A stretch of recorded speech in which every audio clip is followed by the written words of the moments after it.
অধীর চৌধুরী তৃণমূলের অন্ধ বিরোধিতা করতে গিয়ে বহরমপুর কেন্দ্রে তৃতীয় হয়েছেন। ফলে শিক্ষা নিতে শিখুন। উনি ভুলে যাচ্ছেন যে তৃতীয় হয়েছেন, তাই যাকে ইচ্ছে চিঠি লিখুন, এসবের কোনো প্রাসঙ্গিকতা নেই। অধীর চৌধুরীকে থার্ড বলে কটাক্ষ এবার কুণাল ঘোষের।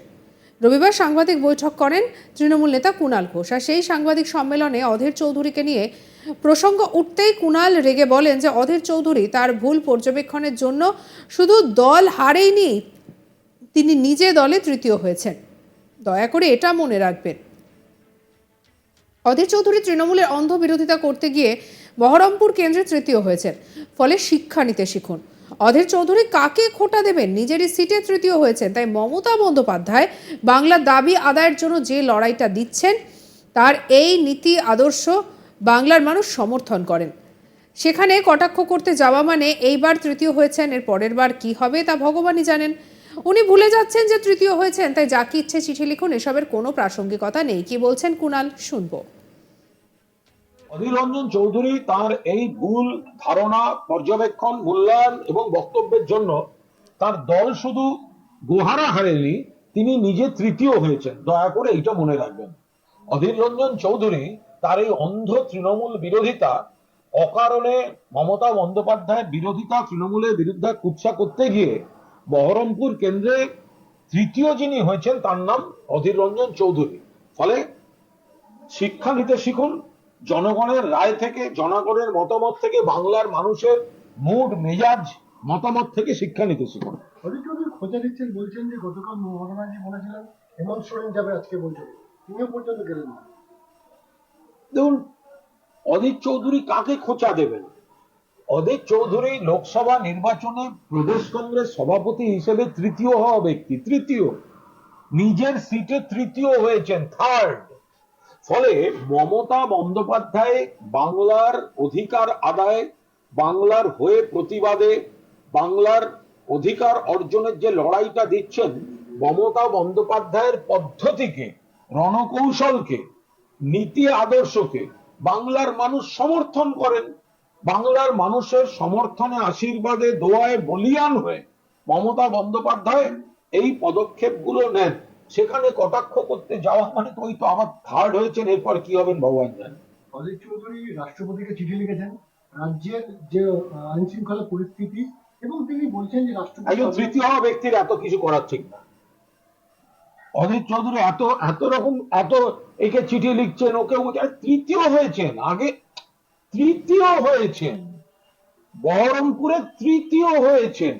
তৃণমূলকে সমালোচনা, মমতা বন্দ্যোপাধ্যায়ের সমালোচনা, অভিষেক বন্দ্যোপাধ্যায়ের সমালোচনা, রাষ্ট্রপতিকে চিঠি লেখা, তৃণমূলকে খোঁচা। আরে ভুলে যাচ্ছেন তৃতীয় হয়েছেন। ফলে বাংলার রাজনীতির সঙ্গে আপনাদের কর্মপদ্ধতির কোনো সম্পর্ক নেই, মানুষ প্রত্যাখ্যান করেছে। আপনি ওই চিঠি লিখুন আর যা কথাই বলুন, এগুলো অপ্রাসঙ্গিক। বাংলার মাটিতে এগুলোর কোনো প্রাসঙ্গিকতা নেই। আপনারা জিতে আসার পর আপনারা নাকি নতুন উদ্যমে সন্ত্রাস শুরু করেছেন এবং বেছে বেছে কংগ্রেস, সিপিএম, বিজেপি কর্মীদের উপর হামলা চালাচ্ছে। চিঠি ঘটনা এটা চিঠি না লিখে আমাদেরকে হারালেন না কেন? কে বারণ করেছিল? অভিযোগ করছে আমরা জেতার পর আমরা নাকি অমুক করেছি। আরে ভাই, আমাদের হারিয়ে দিলেই হতো। আপনি প্রদেশ কংগ্রেস সভাপতি, আপনি নরেন্দ্র মোদীর গুড বুকে থাকা ব্লু আইড বয়, আপনি সিপিএম এর সেলিমের ধামা ধরা, আপনারা বামেদের সঙ্গে জোট করেন, তৃণমূলকে হারিয়ে দিতেই পারতেন। তা হারিয়ে না দিয়ে এখন এইসব রটনার মানে কি? বাংলার মানুষ তৃণমূল কংগ্রেসের সঙ্গে, আর আপনারা মানুষ থেকে বিচ্ছিন্ন। একই সঙ্গে শুভেন্দু এবং সুকান্তকে বিধে বলেন বিজেপিতে। শুভেন্দু বলেন ধর্মতলা চলো, আর সুকান্ত ঘোষণা করেন ধর্মতলা থেকে ফেরো। ওরা গোষ্ঠীদ্বন্দ্বে পুরো জেরবার। শুভেন্দু কিছু একটা দেখাতে চায়। বিজেপি একটা সার্কাস পার্টি, বঙ্গ বিজেপির শিশু। মমতা বন্দ্যোপাধ্যায় জাতীয় রাজনীতি আজ থেকে করছে না, 8-এর দশক থেকে তিনি সাংসদ, 7বারের সাংসদ, 4বারের কেন্দ্রীয় মন্ত্রী, 2বারের রেলমন্ত্রী, 3বারের মুখ্যমন্ত্রী। তাকে যেন প্রাসঙ্গিকতা শেখাতে না আসে। কি বলছেন কুণাল ঘোষ, শুনবো। না, বিজেপিতে তো শুভেন্দু ঘোষণা করে ধর্মতলা চলো, আর সুকান্ত ঘোষণা করেন ধর্মতলা থেকে ফেরো। তো ফলে এইভাবে ওদের কি কর্মসূচি? ওরা তো গোষ্ঠীদ্বন্দ্বে পুরো একদম জেরবার। শুভেন্দু একা যেতে চায়, তাকে অনুপস্থিত থেকে ফ্লপ করিয়ে দেয়। সুকান্ত মজুমদার, দিলীপ ঘোষ। ফলে এই তো আমি আবার বলছি, শুভেন্দু একটা কিছু দেখাতে চায়, অমুক তারিখ ধর্মতলা চলো, আর সুকান্ত মজুমদার বাকিদের ফোন করে বলে ধর্মতলা থেকে ফেরো, তো হয়ে গেল। তো এই নিয়ে বিজেপি কি হবে, একটা সার্কাস পার্টি। বলছি বঙ্গ বিজেপি বলছে যে মমতা নিজেকে জাতীয় রাজনীতিতে প্রাসঙ্গিক করে তুলতে আজকে গোটা ঘটনাটি ঘটেছে। বঙ্গ বিজেপি শিশু, মমতা বন্দ্যোপাধ্যায় জাতীয় রাজনীতিটা আজ থেকে করছেন না, 60-এর দশক থেকে করছেন।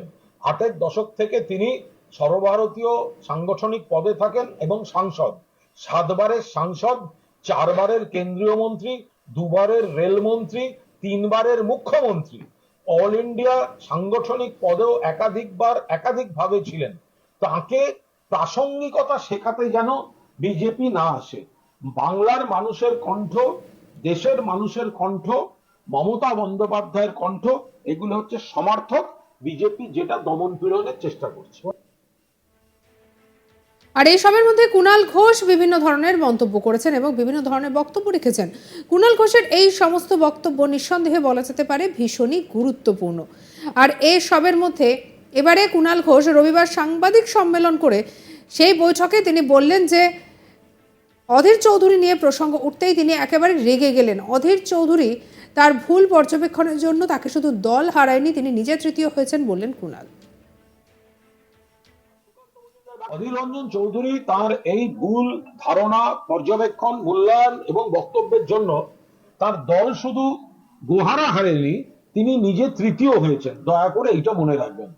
অধীর রঞ্জন চৌধুরী তার এই অন্ধ তৃণমূল বিরোধিতা, অকারণে মমতা বন্দ্যোপাধ্যায়ের বিরোধিতা, তৃণমূলের বিরুদ্ধে কুৎসা করতে গিয়ে বহরমপুর কেন্দ্রে তৃতীয় যিনি হয়েছেন তার নাম অধীর রঞ্জন চৌধুরী। ফলে শিক্ষা নিতে শিখুন, জনগণের রায় থেকে, জনগণের মতামত থেকে, বাংলার মানুষের মুড মেজাজ মতামত থেকে শিক্ষা নিতে শিখুন। অধীর চৌধুরী খোঁজা দিচ্ছেন, বলছেন যে গতকাল মমতা ব্যানার্জি বলেছিলেন হেমন্ত সোরেন যাবে আজকে বৈঠকে, তিনিও পর্যন্ত গেলেন না। দেখুন, অধীর চৌধুরী কাকে খোঁচা দেবেন? অধীর চৌধুরী লোকসভা নির্বাচনে প্রদেশ কংগ্রেস সভাপতি হিসেবে তৃতীয় হওয়া ব্যক্তি, তৃতীয়, নিজের সিটে তৃতীয় হয়েছেন, থার্ড। ফলে মমতা বন্দ্যোপাধ্যায় বাংলার অধিকার আদায়, বাংলার হয়ে প্রতিবাদে, বাংলার অধিকার অর্জনের যে লড়াইটা দিচ্ছেন, মমতা বন্দ্যোপাধ্যায়ের পদ্ধতিকে, রণকৌশলকে, নীতি আদর্শকে বাংলার মানুষ সমর্থন করেন। বাংলার মানুষের সমর্থনে, আশীর্বাদে, দোয়ায় বলিয়ান হয়ে মমতা বন্দ্যোপাধ্যায় এই পদক্ষেপগুলো নেন। অন্যান্য খবরের জন্য সাবস্ক্রাইব করতে ভুলবেন না।